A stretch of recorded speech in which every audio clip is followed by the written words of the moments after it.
that make sense? All right, we're on page 89 in our history book, The People of the Pierced Nose. Okay? All right. Now, the picture right there is Chief Joseph. Okay? And before his father died, he told him to stop your ears whenever you are asked to sign a treaty selling your home. Okay?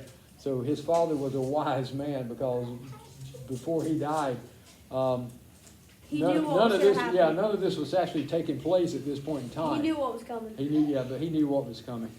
All right, so the Nez Perce Indians were special. Everyone agreed about that. They were honest, honorable, free-spirited, and courageous. They were intelligent, independent, handsome, and well-built. How they know that? This woman knows that. I don't know. And if all that weren't enough, they lived in a region that was a kind of a paradise. Their land today was Idaho, Washington, and Oregon comes together. It holds lush valleys, grassy prairies, steep mountains, canyons that seem to have been cut by a giant steam shovel. The Nez Perce shared that land with elk, deer, antelope, rabbit, fowl, mountain goats, along with some predators, enemies such as bears, wolves, fox, and coyotes. Fish, especially the salmon, splashed in their streams. And according to one observer, this paints a beautiful picture right here. From the first breath of spring until midsummer, the country was a blaze of color. They had blue wildflowers, purple shooting stars, yellow bells, blue and purple pistrums, blue and yellow lupin, yellow sunflowers, and above all, the campus covered the open meadows with blue carpets, and from a distance, it actually looked like a lake. So they've got all these beautiful mountain wildflowers growing, and they have blue ones that are so thick that from a distance, you look at it and you think it's a lake. It's that blue. I mean, that big and that blue. That's pretty cool. So you see that in your mind, you just see how beautiful you would think that area probably was. And there's rivers. Yeah, and it's pretty natural, a lot of animals, a lot of fish in the streams, okay? The Nez Perce were mighty hunters. They were known for their strong bow. Most were fashioned of cherry wood or yew, but the best of them was made of the horns of the mountain sheep, which were boiled and then bent. I had never heard of that before. That's pretty amazing. Other tribes traded their most precious goods for those bows. Okay, when the horses arrived in this northern region, the Nez Perce quickly became skilled riders, among the best in the land. Horses thrived on the high, abundant pasture land, and the Nez Perce learned to breed the animals for strength and beauty and fleetness. So they actually, they knew how to breed them to turn out, better, faster, bigger, faster, stronger. And I bet they had workhorses too. I thought they would work. I'm sure they probably had workhorses and the whole, they had the whole gamut there. Okay? So they lived, not racehorses. They didn't need to go that fast. Yeah. They lived in a kind of democracy where individuals were respected. But their society wasn't perfect. Okay? The Nez Perce had enemies, and although they loved peace, they fought frequently and captured slaves who then worked for them and had no say in their village affairs. Okay? So, even before they saw the first outsider, they knew of them from other tribes. There were Spaniards to the south, Russians in Alaska and on the west coast, French to the north and the east. It was the French who gave them their strange name. In French, it is pronounced Nez Perce, and it means pierced nose. Okay? The French had seen a few Indians with bits of clam shell decorating their noses. It was a fashion of some West Coast tribe, but not these people. But that was what they got names, unfortunately. The Nez Perce must have been surprised when Meriwether Lewis and William Clark stumbled onto one of their camps. It was late September in 1805, and members of that expedition sent to its Florida West by President Thomas Jefferson had been caught in a mountain snowstorm. And they were starving. It says, I met 3 Indian boys. When they saw me, they ran and hid themselves, wrote Clark. And they talked about how he wasn't much of a smeller. He used pronunciation poorly and punctuation poorly. Oh, yeah. Yeah. Clark found the boys, gave them small pieces of ribeye, and sent them forward to the village. Soon after, a man came out to meet me with great caution, and he conducted me to a large, spacious lodge. The Indians fed Clark and his men buffalo steaks and camas roots, and it probably saved their lives. Okay? They liked each other, the Nez Perce and the explorers. Lewis and Clark convinced the Native Americans to stop warring between tribes, and that would make it safe for white men to open trading posts where they could sell guns, mirrors, and other goods. And the Indians wanted all these things, so they held their council. They got their council together, and they promised to cultivate peace. In other words, they decided that it was worth Let all the slaves. letting everything, to stop warring among themselves if it meant that they were going to open up trading posts nearby so that they could actually trade and get other goods that they did not usually have. Okay? And it was the beginning of a real friendship. The Nez Perce rendezvoused with the mountain men. Remember in our mountain men study, that was one of our words that we talked about, and it means meeting. So they remember it talked about how some of the Indian tribes would meet with them at these trading posts. Well, here we go. Okay, and they would help the trappers and the traders and befriend those who were beginning to pass through their land. Since they were people who kept their word, they did cultivate peace with the newcomers until gold was found on their land in 1860. So they had a good run, about 55 years before So they made it the it longest, all starts to fall apart on them. They were probably one of the last tribes to be moved. Yep. But by then, miners couldn't be kept off the land, and settlers followed, and it was beginning of troubles. Some of the Nez Perce signed treaties to give up some of their land, but others wouldn't do it. They wouldn't sign any treaties. So President Grant tried to solve the problem. He set aside a section of land as reservation for roaming Nez Perce Indians. But settlers were not allowed on that land, but it didn't stop the miners and the homesteaders from going on it anyhow. Okay, yeah. So they moved onto the land. One of the no treaty tribes was led by a man most Americans called Chief Joseph. And his real name, and you can understand why they called him Chief Joseph, was Hinmatuyalakita, which means thunder rolling in the mountains. So Joseph told his people to be patient. He did not want to fight the white settlers. He's smart. Okay? Yeah, he knew that was going to be a no-win situation.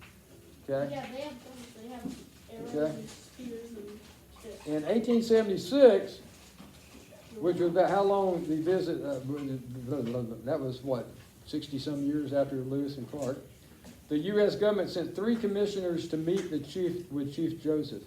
They wanted to persuade him to move from his land to another reservation. At this point in time, Joseph was 36 years old, straight and towering. He seemed he was very easy to get along with. He was very gentle. He had a gentle soul, but he could not be pushed around. So I think that was probably misread as being weak sometimes by government agents. And of course, and he wasn't. He was a nice, easy-going guy that would try to work things out peacefully. But when it came time to fight, he would fight. Okay. Just gonna lay down. Yep. So no matter how the government commissions pleaded, Joseph would not agree to move. We love the land, he said. It is our home. But the Nez Perce had no choice. The newcomers had great power. The Indians were forced onto a reservation.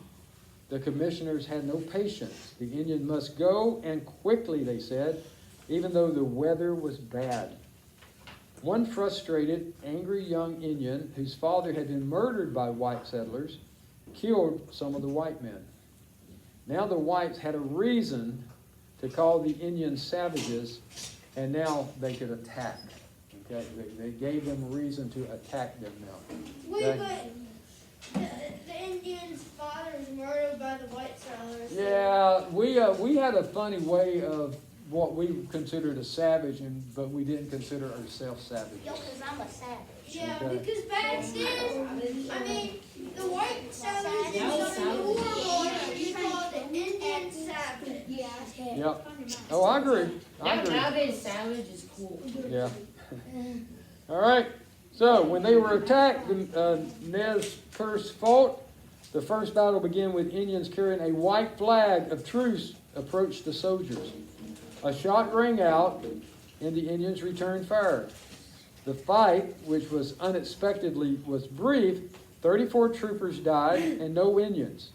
The fleeing soldiers dropped their weapons, 63 rifles and many pistols. So it was a bonanza for the Indians, Free guns. but they were few in number, and they knew that an alarm would go out and other soldiers would soon come. See, they knew what was coming. And there, it's great. You pick up a rifle that has 15 bullets in it or whatever, That's all you but do. what happens when you run out of those 15? They didn't drop a bunch of ammo to go with it. So yeah, they would have been worthless after that. Okay. So they raced for the place where they thought they would be free. They raced for Canada. It turned out to be a 1,000-mile journey. First one army, then another, and another followed and fought them. Why would they go up to Canada and fight them? It I didn't know. make sense. Yeah, They were leaving you their got them way. on the run, let them go, I know. Now Joseph proved to be as strong as thunder. He led his small band brilliantly. Although most was children and old people, they fought in the mountains, they fought in the valleys, they fought in the canyons, they fought on the plateaus. Everywhere they were outnumbered and outgunned. And over again, they outwitted their pursuers. But they were fighting the telegraph as well as the army. Fresh troop was summoned by wire. Finally, just 30 miles from Canada, facing new soldiers, the Nez Perce were surrounded. Okay? They were in But Canada. They can didn't. you imagine? But They weren't even in the country. he was fighting basically on his home turf. So he knew the turf, if you would. Yeah, he knew It's kind of like playing an athletic event on your home field or your home court. You know which basket has more play in it. How the ball is going to come off the rim, because you practice on it, you play on it more. So you have a kind of a lay of how things are going to work. Well, these guys were the same way. They understood where the valleys and the things that the War people that plan. was coming after them didn't know about. So they were able to come in almost like guerrilla warfare, if you would, probably make a hit and a run, And then hide. and hide, and because they knew the lay of the land a They lot kept better. doing a little Yeah. damage, but then after a while, that little damage. Yep. Just shut up. Okay. Now, Chief Joseph spoke, and this is what he said. I am tired of fighting. Our chiefs are killed. The old men are dead. The little children are freezing to death. My people, some of them, have run away to the hills and have no blankets, no food. No one knows where they are. My heart is sick and sad. From where the sun now stands, I will fight no more. So that day promises were made to Chief Joseph, but they were not kept. In Washington, the government people did not know the great chief and the brave Nez Perce. Those who wanted Indian land told false stories. The Nez Perce Indians were sent to an empty plains, most sickened and died. Chief Joseph pleaded for justice, and this is something else he said. All men were made by the same Great Spirit, Chief. They are all brothers. The earth is the mother of all people, and all people should have equal rights upon it. You might as well expect the rivers to run backwards as that any man who was born a free man should be content when penned up and denied liberty to go where he pleases. So he was a very intelligent guy. Now, when he talks about the great spirit chief, we talked before, that was one of the reasons they were considered savages, because they didn't know who God was. They were But right, they just actually not in their own way. Believed in a they higher power. believed in a higher power. They knew there was something greater than them. They just had never been introduced to told about God and Jesus, but they knew there was a higher power out there. That's actually better than some Christians, to be honest with you. Yeah, it is actually. So, and they just refer to it as a great spirit chief. But I love the fact that he said they're all brothers. Well, isn't that what the Bible tells us? We're all brothers and sisters in Christ. And he understands that. So he understood that. And he also understood that the earth, that God had created the earth to be the home of all living creatures, and that we needed to take care of it and share it. And so he was really a very, very intelligent man. No formal education or anything, but that just shows you, he was a smart guy. Okay? We only ask that an even chance to live as other men live. We ask to be recognized as men. We ask that the same law shall work alike on all men. If the Indian breaks the law, punish him by the law. If the white man breaks the law, punish him also. Let me be a free man, free to travel, free to stop, free to work, free to trade where I choose, free to choose my own teachers, free to follow the religion of my fathers, free to think and talk and act for myself, and I will obey every law and submit to the penalty. So he's just asking that his people be treated like everyone else. If we break the law, then by all means, we should answer to the law. But what he is saying is there should not be, there shouldn't be a different law for Hart and a different law for me, where if I do something, I get a smack on the wrist. If he does something, he gets the death penalty. You know, it shouldn't be that way. Okay, and that's what he was saying. Okay, wherever the white man treats the Indian as they treat each other, then we will have no more wars. We shall all be alike, brother of one father and one mother, with one sky above us and one country around us and one government for all. Okay? The time would come, as Chief Joseph wished, when there was one government and equal rights for all men and women of every color and background. Chief Joseph's words would help bring that time, but it would be too late for most of the Nez Perce tribe. Okay? Kind of sad.